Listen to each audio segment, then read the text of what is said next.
저는 결혼 10년 만에 이혼을 하고 새로운 인생의 기로에 선 40대 여자예요. 불과 몇 달 전만 해도 저는 그저 평범한 주부였죠. 아이들 뒤치다꺼리하고 남편 뒷바라지하고 살림하고.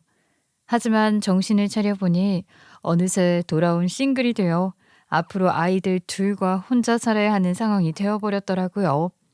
하지만 이렇게 된 상황이 나쁘다고만 할 수는 없어요. 아니, 오히려 이전보다 훨씬 편해졌다는 것이 지금 저의 솔직한 심정이에요. 이혼이 사실 인생에서 작은 일은 아니지만 알고 보니 그보다 더 중요한 것이 있더라고요. 그건 바로 제 인생을 제대로 사는 거였어요. 제 인생을 제대로 찾기 위해서 이혼이 필요하다면 어쩌겠어요? 그건 선택이 아니라 필수인 것이겠죠. 제 이런 이야기를 해보려고 합니다. 저는 어릴 때부터 어머니와 단둘이 살았어요. 지금은 어머니와 두 아이와 함께 살고 있지만 말이에요. 제 기억이 있었던 때부터 가족은 오직 세상에 엄마와 저 단 둘뿐이었어요. 제 아버지는 제가 아주 어릴 때 돌아가셨거든요. 아버지는 회사를 다니시던 평범한 직장인이셨다고 하시더라고요. 엄마는 아버지가 돌아가시기 전까지는 평범한 주부로만 살았다고 하셨어요. 지금의 엄마 모습으로는 전혀 상상이 안 되기는 하지만 말이죠. 엄마 말로는 제가 겨우 두 돌이 되었을 무렵 아버지가 갑작스럽게 병을 앓다가 돌아가셨대요. 그렇게 갓난 아기와 단둘이 남은 엄마를 도와주는 사람은 아무도 없었고요. 세상에 어떤 날은 너 기저귀 살 돈이 모자라서 내가 니네 큰아버지에게 찾아갔어. 그랬더니 집에 뻔히 있으면서도 문도 안 열어주더라고. 아우, 설마 집에 있는 건 어떻게 알았어? 착각한 거 아니야?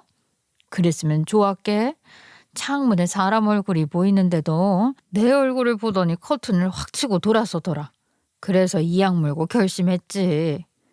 엄마는 그때부터 돈을 벌어야겠다고 결심을 하셨대요. 그렇게 악착같이 일을 해서 나중에는 의류 사업을 하셨고, 제가 학교를 다니던 무렵부터는 사업이 꽤 잘 되어서 돈을 많이 버시게 되셨죠. 하지만 그건 또 그것대로의 문제였어요. 엄마가 돈을 잘 번다는 소문이 퍼지자 이번에는 돈을 빌려달라는 친척들만 집에 들끓었던 것이죠. 물론 그런 이야기에 눈 하나 깜짝할 엄마가 아니셨어요. 뭐 형편이 어렵다, 애들 학비가 없다, 당장 병원비가 급하다. 온갖 이야기에도 엄마는 한 푼도 내주지 않으셨대요. 그때는 엄마도 젊었고 악에 받쳐 있었다고 하셨어요. 저 역시 명절만 되면 친척이랍시고 찾아오는 사람들이 전부 우리 엄마와 대판 싸우고 저에게도 인성을 쓰면서 화만 내는 꼴을 보면서 컸거든요. 사람이 그렇게 살면 안 되는 거야. 마음을 곱게 써야지. 그러는 아주버니는 왜 우리 애 아빠 죽었을 때 그런 생각을 못했어요? 아유, 당장 가세요. 그쪽이랑은 할 말 없으니까. 잉, 이 피도 눈물도 없는 인간. 너도 네 애미를 꼭 닮았구나. 아이, 저리 비켜. 짜증나니까. 아, 왜 가만히 있는 애 보고 난리예요? 아, 진짜 당장 꺼지지 못해요? 매번 이런 식이니 제가 무슨 정이 생길 수 있겠어요. 그래서 저도 세상에는 오직 저와 엄마 단둘만 있다고 생각을 하면서 살았던 것이죠. 하지만 아버지의 빈자리가 크기는 컸어요. 나이가 들면서 제가 점점 커갈수록 아버지의 빈자리는 점점 커져만 가더라고요. 엄마도 늘 일 때문에 바쁘셨기 때문에 집에 잘 안 계셨죠. 거기에 형제도 없었으니 전 늘 혼자였고 그래서 외로웠어요. 그러다 초등학교 4학년 때 저는 짝꿍을 만나게 되었는데요. 저는 경제적으로는 부족함은 없었지만 외로움을 좀 타는 편이라서 친구들에게 간식도 많이 사주면서 같이 어울려 다니곤 했거든요. 그날도 하굣길에 그 짝꿍을 우연히 만난 제가 반가워하며 말을 걸었더니 저에게 뜻밖의 말을 하더라고요. 미선아, 어디가? 우리 같이 가서 떡볶이 먹고 놀지 않을래? 내가 사줄게. 야, 김현정, 너 애들이 너 보고 뭐라는 줄 알아? 나? 애들이?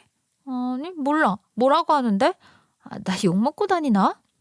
너에게 좀만 잘해주면 사달라는 거 다 사주는 애래. 대충 잘해주고 떡볶이나 얻어먹으면 된다고. 너 앞으로 애들 떡볶이 좀 사주지 마. 진지한 표정으로 이런 말을 하는 친구를 보고 있다가 저는 그만 웃음이 터졌어요. 아유, 사실 저라고 왜 모르겠어요. 초등학교 4학년이면 알 건 다 아는 나이잖아요.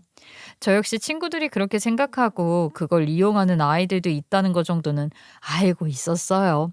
아유, 하지만 그러면 어때요? 큰돈도 아니고 같이 노는 사이인데 대충 뭐 좀 사주고 말지 이런 마음이었는데 그 애는 엄청 잔소리를 하더라고요. "웃지 마. 너는 그런 친구들이랑 노는 게 좋아? 그게 친구야?" "뭐 그래도 다 그런 건 아니야. 그중에는 진짜 재밌게 노는 애들도 있어. 그래도 막 퍼주고 그러지 말란 말이야."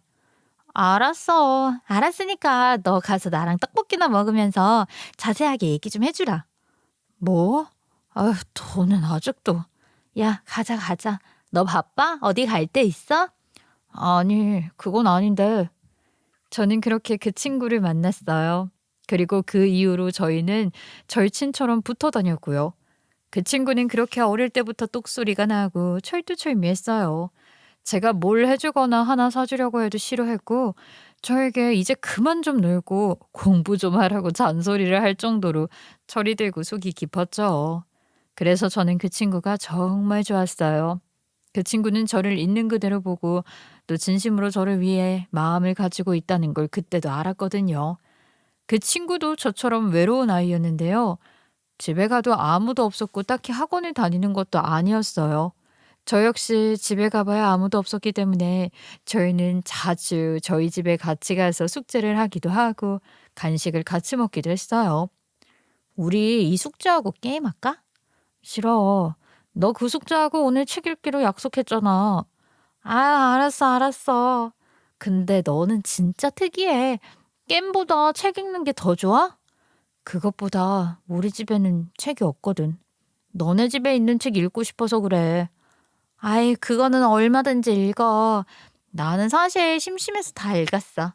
그래서 이제 안 봐도 돼." "어, 진짜요? 고마워. 그럼 얼른 숙제하자. 모르는 건 내가 다 알려줄게."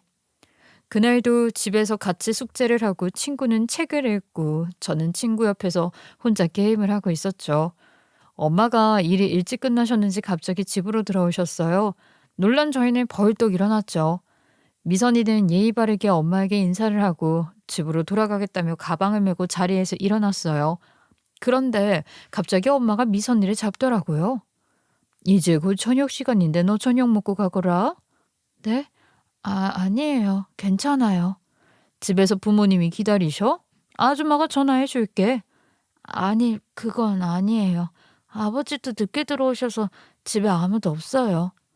"엄마는? 너 엄마는 안 계시니?"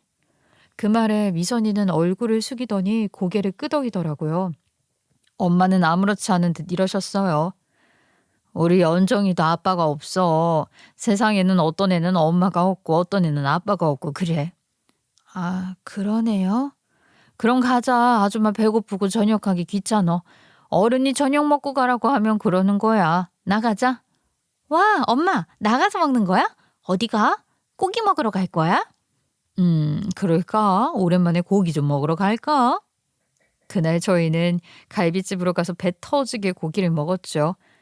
좋아하는 친구와 엄마와 오랜만에 외식을 하는 게 얼마나 기분이 좋던지 아직까지도 저는 그날 먹었던 식당의 모습과 고기를 구워서 잘라주면서 계속 많이 먹으라고 저와 제 친구의 그릇에 고기를 얹어주던 엄마의 모습이 생각이 나요. 아마 처음으로 엄마와 저 외의 사람과 함께하는 저녁이 인상이 깊었던 것 같아요. 저녁을 먹고 엄마는 직접 차로 친구를 집까지 데려다 주면서 용돈까지 쥐어주셨죠. 친구가 화들짝 놀라 받지 않으려고 하자 엄마는 친구의 손을 꼭 잡았어요. "앞으로 매일 우리 집으로 놀러 오고 저녁 먹고 가. 안 그래도 우리 딸은 혼자 저녁 먹는 게 마음에 영 걸렸는데 아줌마가 부탁하는 거야." "부탁이요?" 부탁. 저녁은 준비해 놓을 테니까 둘이 차려 먹어." "그럼 너도 집에서 혼자 먹는 것보단 연정이랑 먹는 게 좋잖아. 그치? 부탁할게." "네, 알겠어요." "그리고 이건 어른이 주는 거니까 받아가." 엄마는 그렇게 친구를 보내고 저와 함께 집으로 돌아왔어요. 그리고 정말 다음 날부터는 전 매일 친구와 집에서 같이 시간을 보내다가 저녁을 먹었죠. 어떤 때는 같이 학교가 끝나면 학원을 나란히 갔다가 집으로 돌아와서 숙제를 하고 저녁을 먹고 놀다가 가기도 했어요. 저는 그냥 그런 줄 알았죠. 같은 학원을 다니는 것도 우리가 친해서 친구의 아버지가 저와 같은 학원을 보내준 것이고, 저녁도 엄마가 늦을 때마다 제가 혼자 먹는 게 마음에 걸려서 엄마가 부탁을 한 것이라고 그냥 그러려니 했어요. 하지만 시간이 흘러 생각해 보니 이상하더라고요. 엄마는 왜 굳이 그런 이야기를 했을까 하고 말이죠. 그리고 그렇게 늘 같은 학원을 다녔던 것도 이상했고요. 나중에 엄마에게 물어보니까 엄마는 친구의 모습을 보고 한눈에 그 형편을 알아채셨다고 하셨어요. 아유, 네 또래인데 덩치는 네 반만 해서 바짝 말랐지. 애 옷도 낡았지. 가방은 1학년 신입생이나 맬 법한 걸 메고 있지. 딱 봐도 누가 봐도 부모가 신경을 안 쓰는 것 같더라고. 아, 그랬구나. 난 몰랐지. 근데 애가 똘똘하고 예의도 바른 것 같아서 그냥 밥이나 한 끼 먹이려고 데리고 갔는데 어찌나 어른 눈치를 보고 철이 들었는지 내가 마음이 갔어. 아이, 보통 그러면 다른 부모들은 같이 놀지 말라고 하던데 엄마는 특이해. 자식 키우면서 그런 몹쓸 소리 하면 안 돼. 애가 나쁜 애도 아니고 그냥 사정이 있겠거니 했지. 그럼 그 학원도 엄마가 다 보내준 거야? 그래. 나중에 그 집 아버지랑 통화를 해보니 사정이 딱하긴 하더라고. 그러면서도 절대 안 된다 하시길래 내가 사정사정했다. 그분도 참 경우는 바른 사람이야. 그렇게 엄마의 배려와 보살핌 속에 저희는 그날 이후로 늘 붙어 지냈어요. 저에게 제 친구는요, 자매나 다름없었고, 제 친구에게도 저는 그런 존재였죠. 그렇게 우리는 잘 자랐어요. 제 친구는 엄마가 일찍 돌아가셨는데요. 친구가 서너 살 무렵에 암이 발병해 3년 정도 병원에 있다가 돌아가셨다고 하시더라고요. 친구에게는 아버지와 오빠 하나가 있었는데, 아버지는 돈을 버느라 공사 현장을 다니느라고 집을 오래 비우셨어요. 지방 공사장이라도 한번 가시면 몇 달이고 주말에도 잘 못 올라오셨죠. 그도 그럴 것이 친구 어머니가 아프시면서 오랜 투병 생활을 하느라 빚이 꽤 많았다고 하더라고요. 친구의 아버지는 혼자 아이들을 먹여 살리고 그 빚을 갚느라 미처 어린 딸에게는 신경을 쓸 정신이 없으셨던 것이었죠. 물론 친구에게는 나이 차이가 좀 나는 오빠가 한 명 있어서 친구 아버지는 그 오빠에게 친구를 잘 돌보라고 신신당부를 했겠지만, 그때 중학생이었던 남자아이가 어디 여동생을 뭐 알뜰하게 살뜰하게 보살피겠어요? 당시 그저 철딱서니 없었던 중학생이었던 그 오빠는 늘 집을 비우고 쏘다니기 바빴던 것이죠. 지금 생각해보면 친구의 오빠도 아직 어린 학생이 불과했는데 갑자기 엄마는 돌아가시고 아버지는 집을 비우고 거기에 어린 여동생까지 돌보라고 했으니 아마 집에 마음 붙이기는 어려웠겠다 싶었어요. 그렇게 제 친구는 거의 방치되다시피 외롭게 혼자 크게 되었던 거예요. 엄마는 그런 제 친구를 살뜰하게 챙겨주었고요. 주말이면 친구를 불러서 같이 놀러도 다니고 그랬으니까요. 저 역시 너무 좋았어요. 엄마와 단둘이 가는 여행보다는 친구와 함께 가는 편이 훨씬 재밌었으니까요.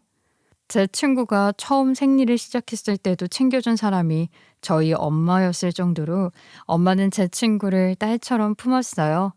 처음에는 그런 엄마의 호의를 경계하며 예의를 차리고 괜찮다고만 했던 친구 역시 나중에는 저희 엄마를 자기도 엄마라고 부르는 사이가 되었죠.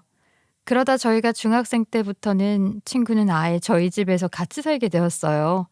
엄마가 제 친구 아버지와 이야기를 해서 결단을 내린 것이죠. 아니, 도저히 안 되겠어요. 미선이 그냥 제가 데리고 살게요. 네? 아니, 그게 무슨 말씀이세요? 안 그래도 지금 너무 신세를 많이 지고 있는데 그건 안 되죠. 미선 아버지, 요즘 세상이 어떤 세상인데 솔직히 영욱이가 지 동생 챙겨요? 미선이 매일 집에 혼자 있는데 다 큰 여자애 혼자 집에 두고 계실 거예요? 그거는 제가 영욱이에게 이야기를 하겠습니다. 이 녀석을 혼쭐을 내던가 해야지. 그런다고 다 큰 애가 말을 듣겠어요. 영욱이도 이제 20살인데. 그리고 미선 아버님도 당분간 그 공사 때문에 못 오신다면서요. 그렇다고 이런 신세까지 질 수는 없습니다. 제가 염치가 있지. 저희 사이 염치고 신세는 그냥 두고 아유 일단 미선이만 생각하셔요. 저 불안해서 애 혼자 못 두겠어요. 그러니까 그리 아시고 계세요. 예? 그렇게 저희는 같이 살게 되었어요. 가끔씩 올라오는 친구 아버지 역시 저희 집으로 와서 저희를 보고 가셨고요. 그렇게 세월이 흘렀어요. 저희는 정말 가족과도 같았죠. 저희 엄마가 친구에게 엄마가 되어주신 것처럼 친구의 아버지는 저에게도 아버지처럼 든든한 존재가 되어주셨어요. 아무리 저희 엄마가 당차고 사업을 크게 하신다고 해도 가끔은 아버지라는 존재가 필요할 때가 있기 마련이잖아요. 그럴 때면 친구 아버지는 만사를 제쳐놓고 달려와 제 편이 되어주셨어요. 제가 나중에 대학에 가서 운전을 배울 때 운전을 가르쳐 주신 분도 친구 아버지셨고요. 저희 엄마에게 작은 교통사고가 나서 상대편 운전자와 다툼을 벌일 때도 달려와 대신 싸워주신 분도 친구 아버지셨어요. 친구 오빠 역시 마찬가지였어요. 어릴 때는 정말 어우 저런 불량스러운 인간이 다 있나 했지만 나중에 커서는 제 든든한 오빠가 되어주었거든요. 나중에 제가 헤어지자고 한 남자친구가 자꾸만 집으로 찾아와서 불안에 떤다는 말을 듣자마자 집으로 달려와 주먹 다짐으로 내쫓아준 적도 있었어요. 그 오빠는 지금 속초에서 횟집을 하면서 결혼도 하고 귀여운 아이도 낳아서 아주 잘 살고 있지요. 전 그렇게 친구와 잘 자랐어요. 제 친구는 워낙 똑똑하고 똑부러지는 아이라 공부도 잘하고 명문대 진학해서 대기업에 취업도 했죠. 하지만 저는 그러진 못했어요. 못하는 건 아니었지만 친구에 비해서는 성적도 어중간한 편이라 그냥 수도권에 있는 대학을 나왔죠. 그나마 다행인 건 다행히 운은 좋아서 취직은 좋은 회사에 할 수 있었다는 거였어요. 그나마 제 적성에 맞는 일을 잘 찾아서 열심히 노력을 한 결과였죠. 물론 그것 역시 친구가 옆에서 채찍질을 하고 아주 닥달을 하면서 저를 각종 자격증이며 인턴이며 이런 걸 하라고 등을 떠밀고 끌고 다니지 않았더라면 하진 못했을 거지만요. 너는 오늘도 야근이야? 너 또 사수가 지일 미루고 퇴근했지? 맞지? 너 혹시 우리 사무실에 카메라 달았니? 먼저 집에 가서 저녁 먹어. 아우 진짜. 너는 진짜 왜 이렇게 순둥이니? 그러다 보면 사람들이 호구로 본다고. 됐어. 그렇게 어려운 일 아니야. 일하면서 배우는 건데 뭐 좋은 게 좋은 거잖아. 좋은 게 누가 좋은 거래? 너 진짜 왜 이렇게 답답해? 내가 가서 한마디 해줘? 어? 됐거든요. 저는 댁처럼 사는 게 더 피곤해요. 그냥 대충대충 넘어가요. 네? 갈 때 치킨 사갈 테니까 잔소리 그만하시고요. 친구는 저를 답답해했지만 저는 뭐 저대로 만족했어요. 제 성격상 모든 것을 완벽하게 그리고 철두철미하게 따지면서 사는 친구의 삶도 편안한 건 아니라는 걸 알았거든요. 친구는 대기업에 입사해서 한창 치열하고 열심히 사는 것 같더니 어느 날 갑자기 회사를 그만두고 속초로 떠나버렸어요. 친구 아버지 고향이 속초이신데 퇴직을 하면서 그쪽으로 자리를 잡으셨고 친구 오빠도 거기로 따라가 일을 하다가 횟집을 차려서 살고 있었잖아요. 근데 친구 역시 무슨 바람이 불었는지 갑자기 속초로 가겠다고 하더라고요. 야, 갑자기 무슨 속초야. 너 없으면 난 어쩌라고. 그게 제일 마음에 걸려서 망설인 거야. 그래도 안 되겠어. 하고 싶은 거 하고 살아야지. 아니, 너 하고 싶은 게 뭐길래? 나 바닷가에서 카페 하는 게 꿈이다. 그래서 그동안 자격증도 따고 그랬던 거고. 회사 취직한 것도 다 그 자금 모으려고 한 거야. 아니, 그거 너 농담 아니었어? 나중에 늙어서 한다며. 지금 할 거야. 앞으로 어떻게 될지 알고. 젊을 때 얼른 해야지. 남들은 못 들어가서 날린 회사를 고작 3년 만에 미련 없이 그만두고 친구는 정말로 속초로 가서 카페를 차렸어요. 엄마는 역시 걔는 뭐를 해도 할 줄 알았다며 웃으시더라고요. 저는 계속 평범한 직장인 생활을 했죠. 친구의 인생이 부럽기는 했지만 그렇다고 그걸 실행할 용기도 없었다고나 할까요? 가끔 가보면 운영도 힘들고 이러다가 굶어 죽겠다면서 탁 트인 바닷가에서 친구가 내려주는 커피를 마시고 있는 게 참 행복해 보이기는 했어요. 하지만 저는 그런 용기를 낼 수 없었죠. 솔직히 제가 뭘 하고 싶은지도 정확히 모르기도 했고요. 그러다 저는 회사 사람의 소개로 남편을 만나서 연애를 하고 결혼을 하게 되었어요. 남편은 전형적으로 곱게 자란 사람이었는데요. 멀끔하고 세련된 사람이기는 했지만 좋게 말하면 매너도 좋고 깔끔한 사람이었고, 어, 나쁘게 말해서는 조금 손해보지 않으려는 것이 좀 있었어요. 전형적인 서울 깍쟁이 같은 느낌이었죠. 그래서 저희는 연애를 할 때도 데이트 비용을 반반하고 통장을 만들어 매달 돈을 넣어놓고 그 돈으로 사용하고는 했어요. 한 번은 친구를 보러 속초에 둘이 놀러 간 적이 있었어요. 다 같이 점심을 먹고 제가 카드를 꺼내 계산을 하는 걸 보고 친구가 혀를 차더라고요. 아니, 네가 계산하는 거야? 도, 내가 할게. 아니야, 이거 데이트 통장 카드야. 우리가 낼 거니까 너 가만 있어. 데이트 통장? 아, 그걸 진짜로 만들어서 하는 사람이 있다고? 아, 정은 씨, 평소 데이트는 그렇다 쳐도 여자친구 절친 만나는데 이럴 때는 한 번 내셔야죠. 아, 저희 매달 비용 내도 사실 제가 더 많이 쓰기는 해요. 매달 돈을 같이 낸다고요? 근데 정훈 씨가 어디 더 많이 쓰시는데요? 제가 차로 연정이 데리러 가고 데려다 주고 하는데 제가 기름값도 더 들고 시간도 더 쓰잖아요. 여기 올 때도 기차표는 제가 끊었어요. 아, 기름값 좀 쓴다고 생색내는 거예요? 기차표? 남들은 여자친구 가방을 사준다 뭐 한다 하는데 남들이 들으면 웃겠어요. 정은 씨 은근 구두쇠네? 이러면서 친구는 웃기는 했지만 영 마음에 들지 않는 눈치였어요. 저에게도 엄청 구박을 했죠. 고작 그런 취급을 받으며 연애할 거면 당장 때려치우라고 말이죠. 뭐 하지만 저는 괜찮았어요. 솔직히 연애한다고 무조건 남자가 다 쓰라는 법도 없었고 어차피 둘 다 월급 비슷한데 어느 한쪽이 다 쓰는 건 부담될 게 분명하잖아요. 제가 괜찮다고 했지만 친구는 열을 냈죠. 돈이 문제가 아니라 그걸 당연하게 생각하는 그 심보가 문제야. 아니, 좋아하는 여자 만나러 가는데 기름값 따지고 있는 게 맞는 거냐고. 아이, 뭘 그걸 매일 따지고 있겠어. 네가 뭐라고 하니까 나온 말이겠지. 그래도 평소에 잘해줘. 나 호구 아니니까 걱정 말라고. 호구가 왜 호구인 줄 아니? 지가 호구라는 걸 몰라서 호구가 되는 거야, 이 답답아. 제 친구는 제 남자친구를 별로 좋아하지 않았어요. 나중에 저희가 결혼 준비를 할 때도 결혼 비용은 반반하는 거라면서 선을 긋는 걸 보고 친구는 더 탐탁지 않아 했죠. 하지만 그건 남자친구도 마찬가지였어요. 제가 자매나 다름없는 친구라고 소개를 한 사람이 자기를 봤다 하면 잔소리를 해대고 제가 아깝다고 하는데 어느 누가 좋아하겠어요? 거기에 그 사람은 다른 사람과 잘 어울리고 다니는 둥글둥글한 성격이 아니라서 더더욱 제 친구를 마음에 들어 하지 않아 해서 제가 곤란한 적이 종종 있었죠. 하지만 저희의 결혼은 큰 무리 없이 잘 진행되었어요. 전 어차피 형편 맞춰서 결혼을 하는 거고 누가 더 내고 적게 내는 건 그리 중요하지 않다고 생각했거든요. 비용에 관해서도 큰 불편은 없었어요. 남자친구 집도 그리 어려운 형편이 아니었고 저희 집도 넉넉한 편이다 보니 대부분 원만하게 잘 결정이 되었죠. 물론 나중에 계산해 보니까 저희가 조금 더 쓰기는 했지만 엄마는 그냥 넘어가자고 하셨어요. 가장 중요한 건 저희가 잘 사는 거라고 하시면서요. 그런 부분만 제외하면 그 사람은 너무나 다정하고 자상한 사람이었어요. 전 당시 그 사람을 진심으로 사랑했었죠. 그 사람 역시 그때는 그랬다고 믿어요.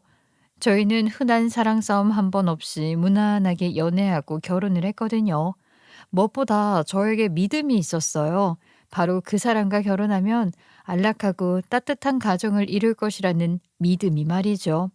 아니, 저는 확신을 했어요. 그런 가정을 이룰 수 있을 거라고 말이에요. 그리고 저에게는 아이를 낳고 사랑하는 사람과 아이를 키우면서 안락하고 포근한 가정을 이루어 잘 살고 싶은 꿈이 있었고요.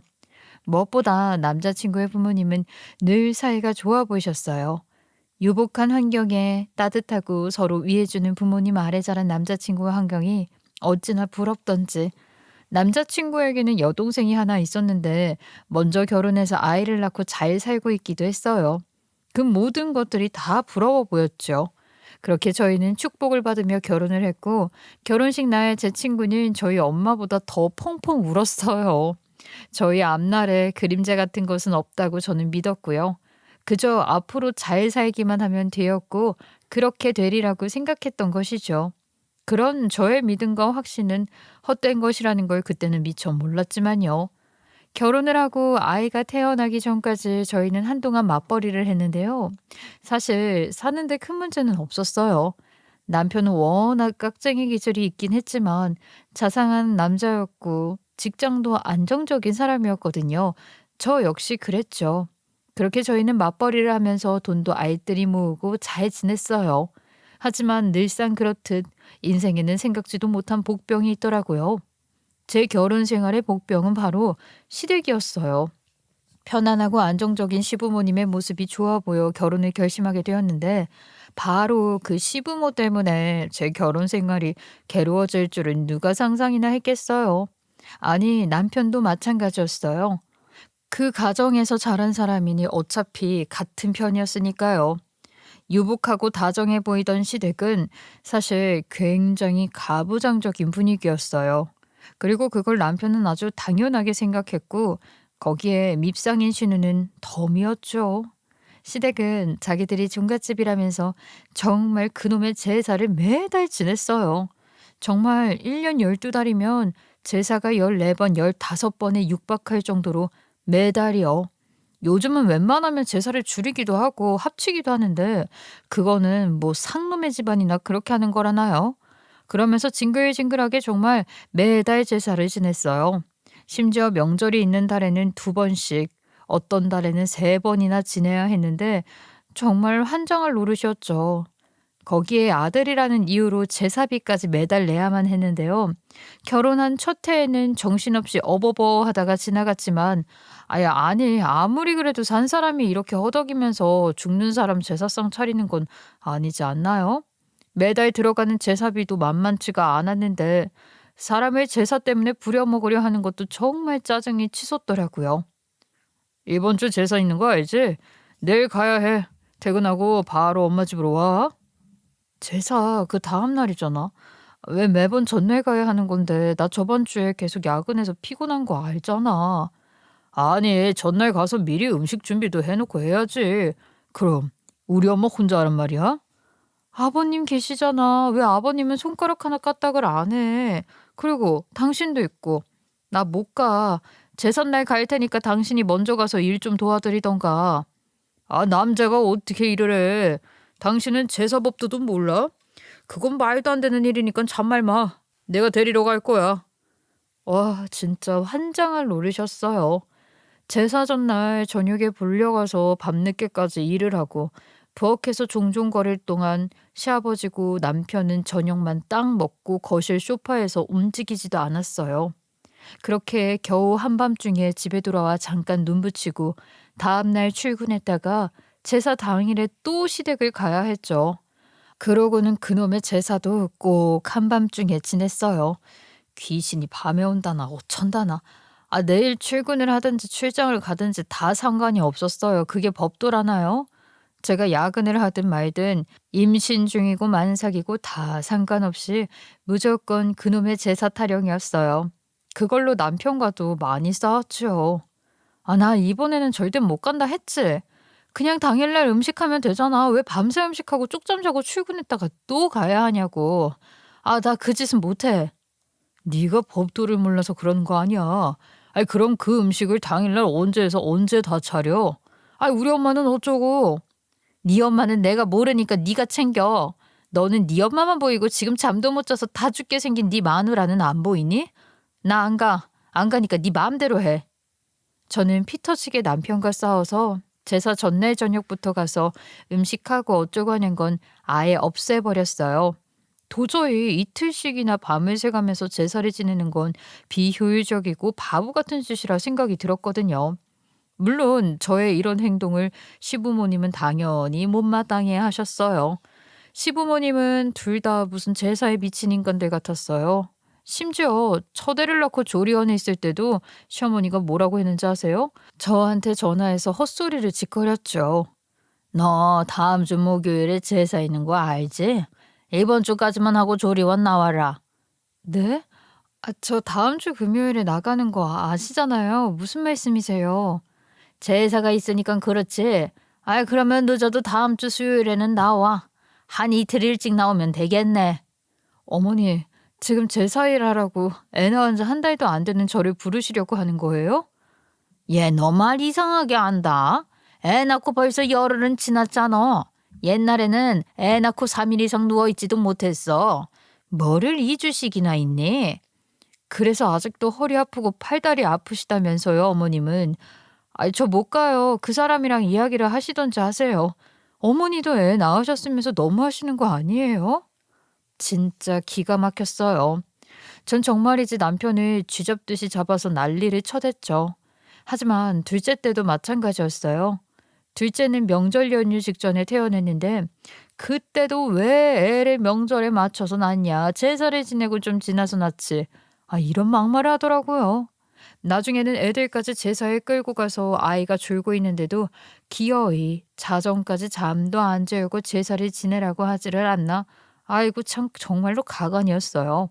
무엇보다 제가 가장 열이 받았던 것은 딸아들에 대한 차별이었는데요.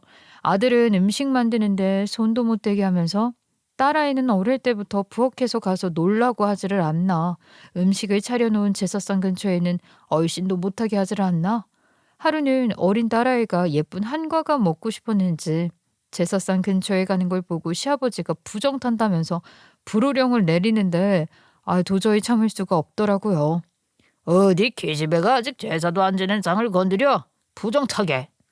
왜 애한테 고함을 지르세요? 그냥 좋은 말로 하셔도 되잖아요. 너는 애 단속도 못하고 뭐하냐? 둘째나 데려와라. 됐어요. 저 집에 갈 거예요. 아버님, 그놈의 제사상 전부 다 여자가 만든 음식으로 차린 거예요.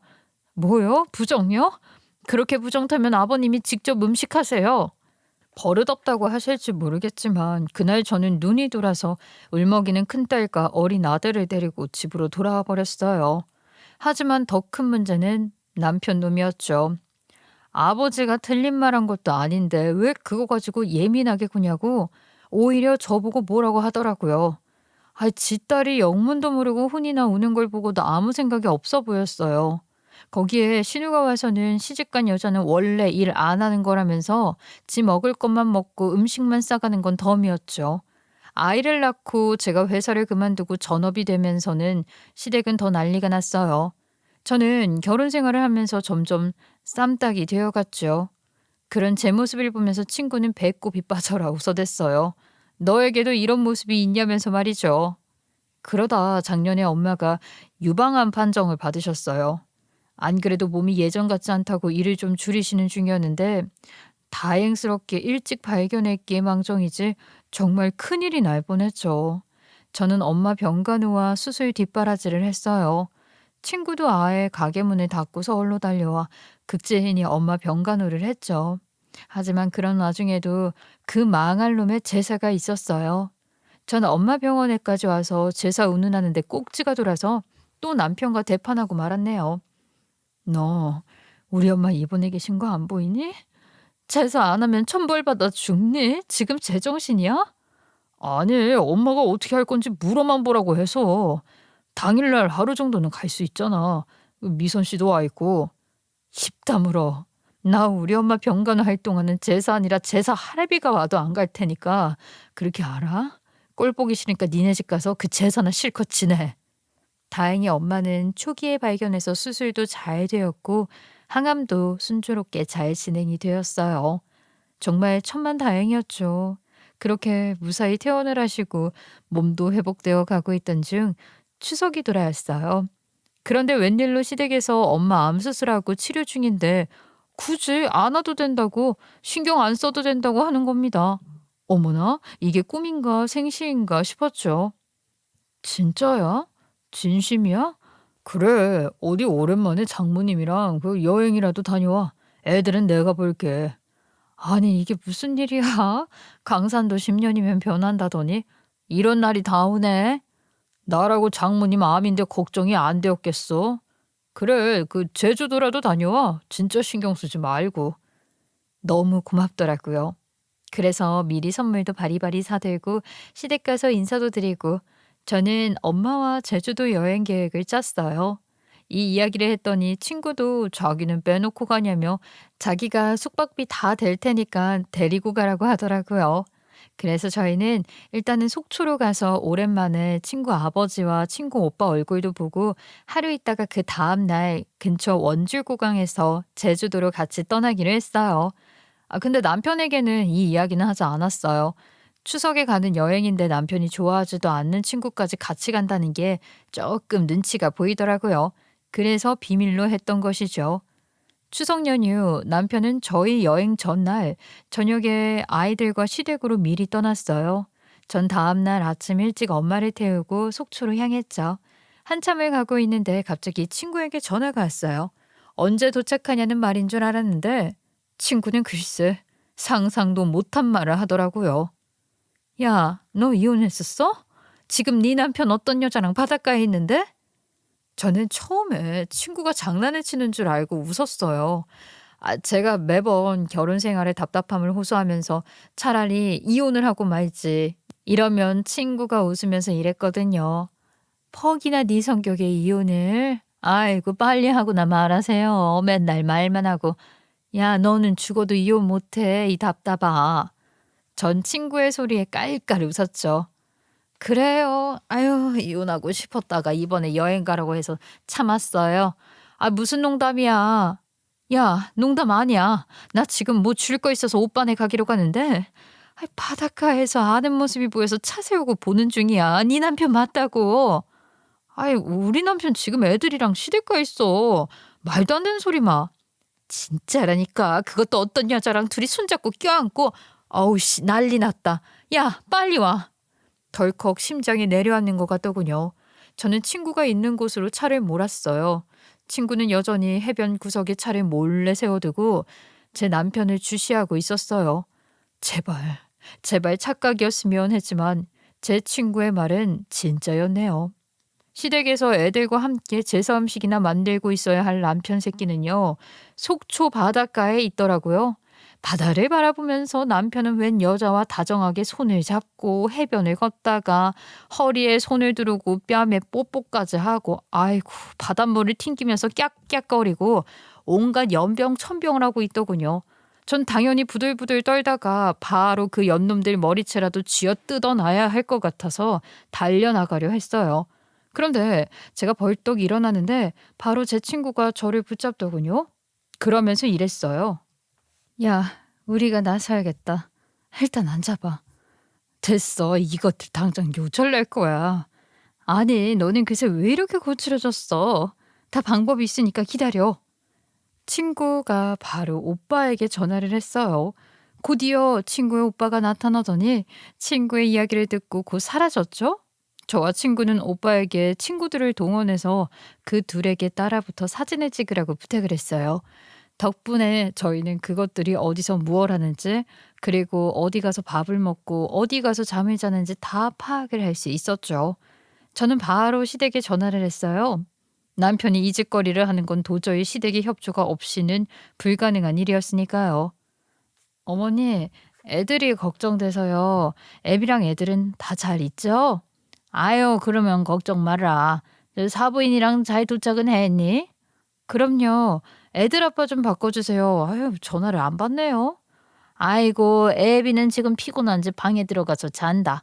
얘, 놀러 갔는데 무슨 전화야. 다 잘 있으니까 걱정하지 말고 전화도 하지 말고 실컷 재밌게 놀다 와. 시어머니는 아주 뻔뻔하게 거짓말을 하더군요. 저는 시댁 인간들도 한패라는 걸 그제야 깨달았어요. 저는 틈틈이 남편에게 전화를 해봤어요. 처음에는 받지도 않더니 나중에는 전화가 와서는 뭐 제사 음식 준비하느라 바쁘다는 등 정신이 없다는 등 헛소리를 해대더라고요. 그래요. 저는 일단 알았다고 아무런 티를 내지 않고 전화를 끊었어요. 제주도 여행은 취소를 해야겠지? 왜? 고작 저간 일로? 우리 여행 갈 거야. 가서 정말 재미있게 놀다가 올 거야. 걱정 마. 저는 친구 오빠에게 한 가지 부탁을 하고 그날 저녁 친구와 회포를 풀었어요.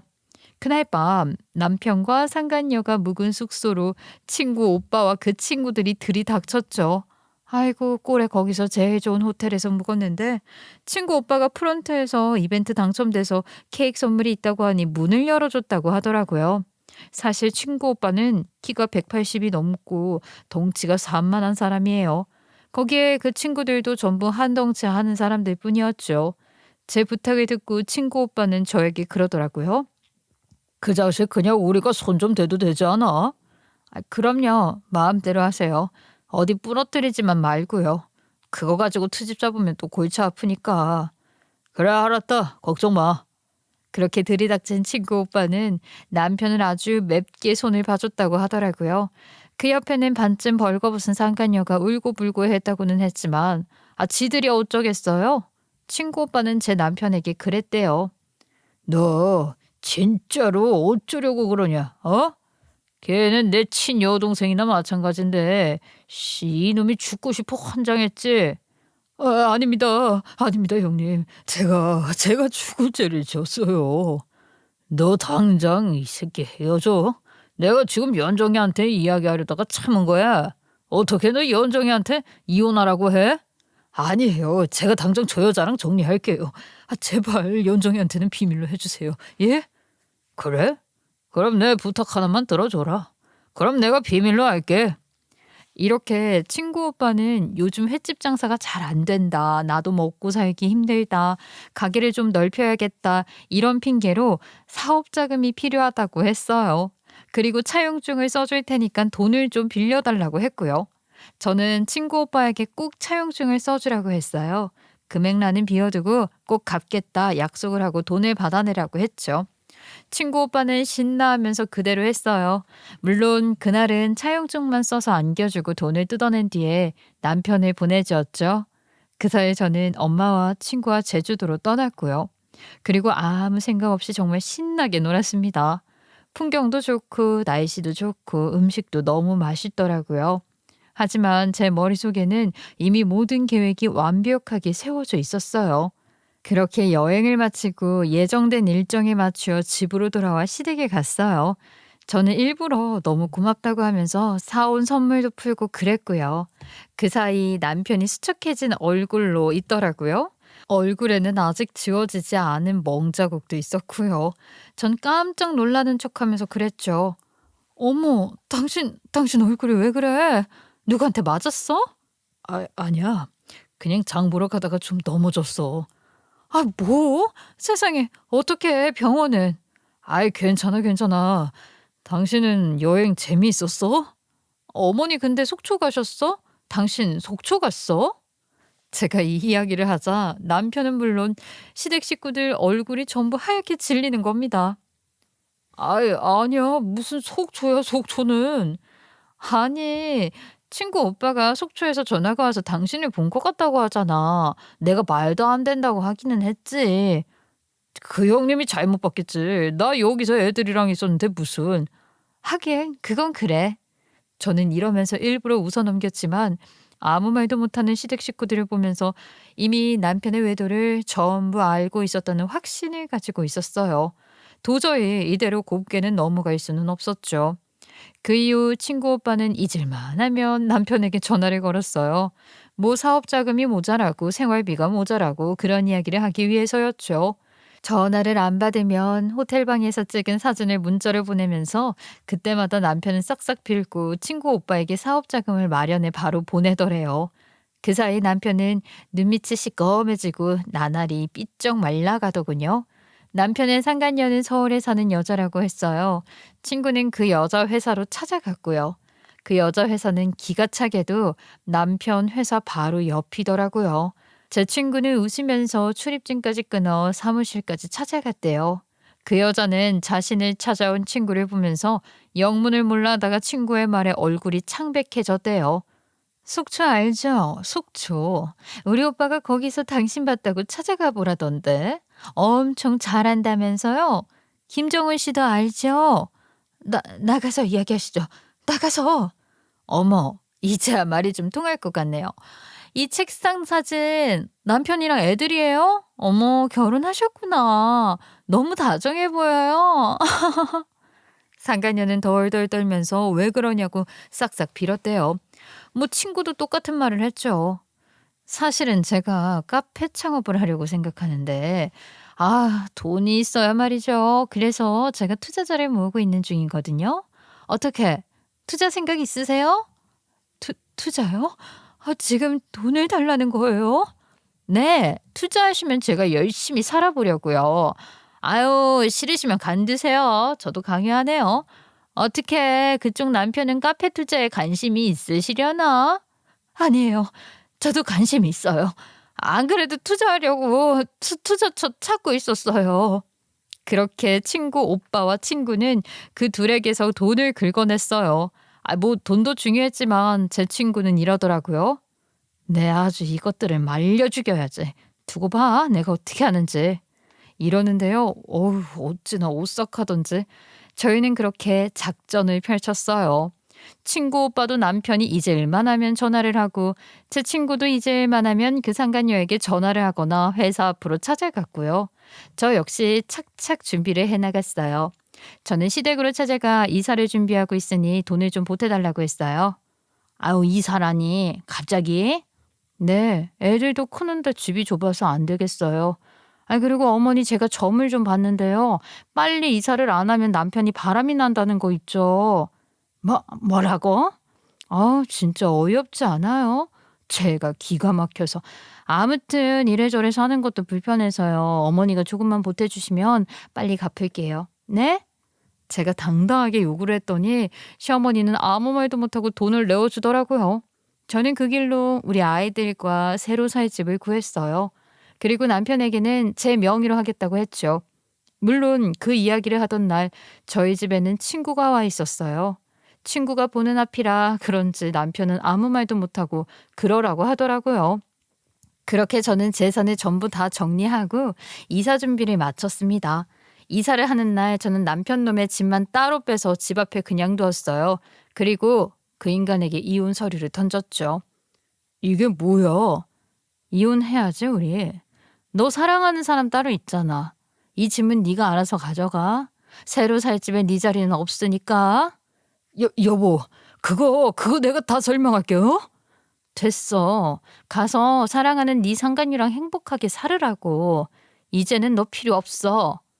남편은 그제야 무릎을 꿇고 싹싹 빌더라고요. 하지만 그게 다 무슨 소용이 있겠어요. 암투병을 하고 있는 엄마 앞에서 제사 운운한 것도 모자라서 선심을 쓰는 척 온 가족이 저 하나 속이고 남편 바람을 방조한 걸 안 이상 제 마음은 이미 차갑게 식어버린 걸. 그렇게 저는 그 인간을 정리했어요.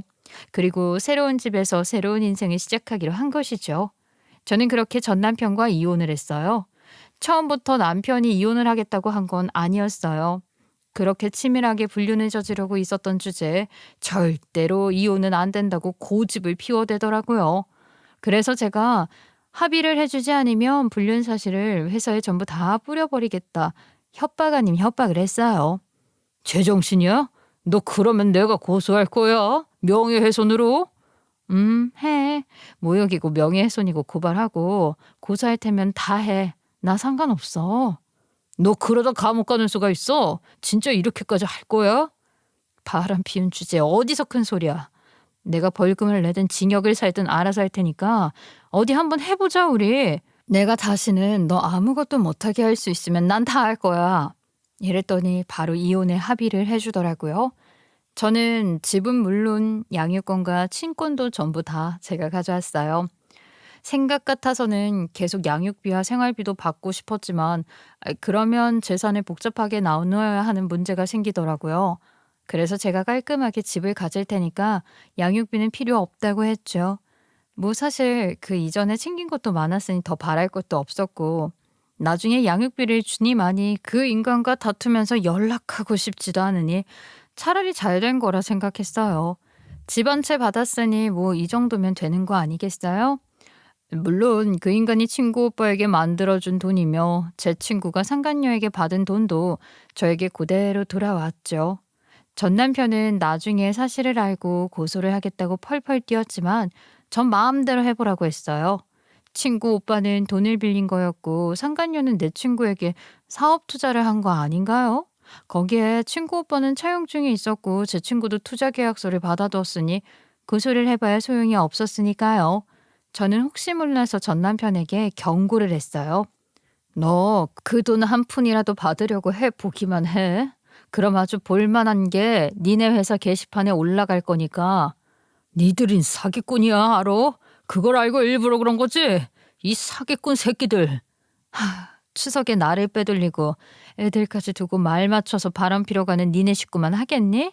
그렇게 집안 가풍 찼더니 니들은 거짓말이 가풍이니? 전 남편은 제 말에 아무 말도 못하고 물러나더라고요. 물론 상간녀에게는 저는 상간소송을 걸었죠. 받을 건 받아야 하는 거 아니겠어요? 상간녀는 그 사이에 얼굴이 초췌하게 변해 있었어요. 회사와 집에 소송 등기를 보냈더니 뭐 난리가 나서는 회사에서 잘렸다고 하는데 관심 없었어요. 일단 소송에 이겨서 돈을 받았으니 뭐 된 거 아니겠어요?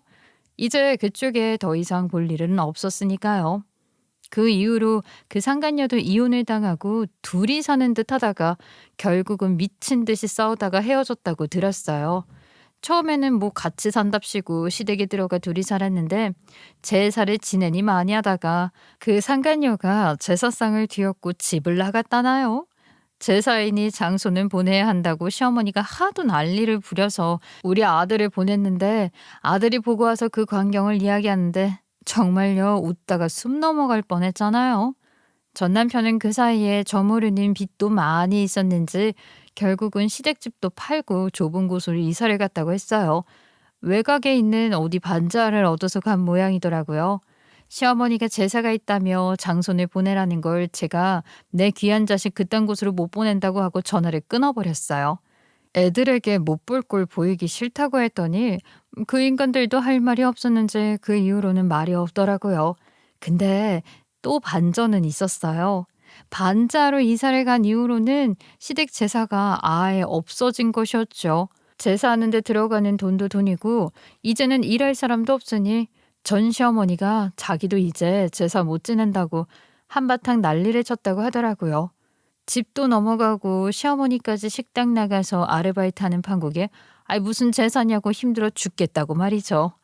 그렇게 법도 운운하며 난리를 치더니 뭐 이제 제사도 안 지내는 상놈의 집안이 되기로 했는지 정말 웃기지도 않았어요.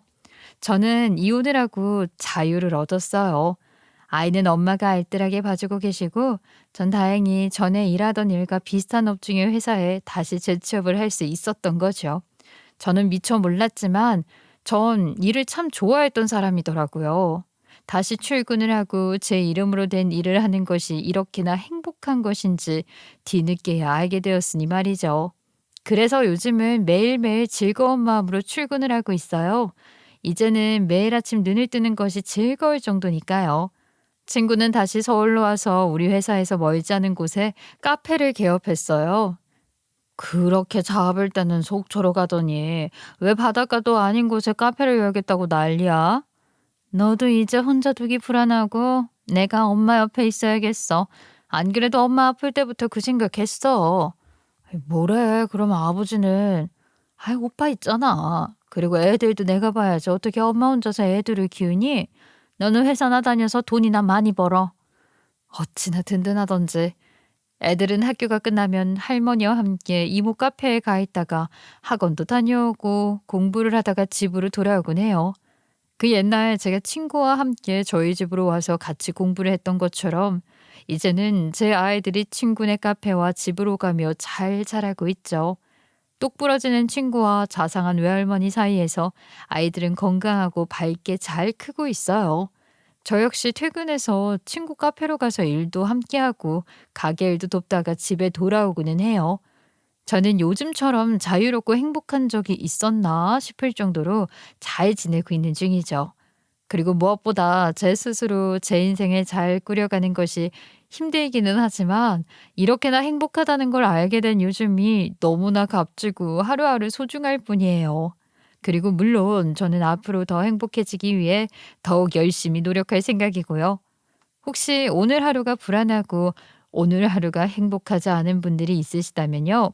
조금만 더 자신을 위해 시간을 내시라는 말을 드리고 싶어요. 어쩌면 행복은 다른 곳이 아니라 바로 제 자신에게서 찾을 수 있는 것일지도 모르니까요. 긴 이야기 들어주셔서 감사하고요.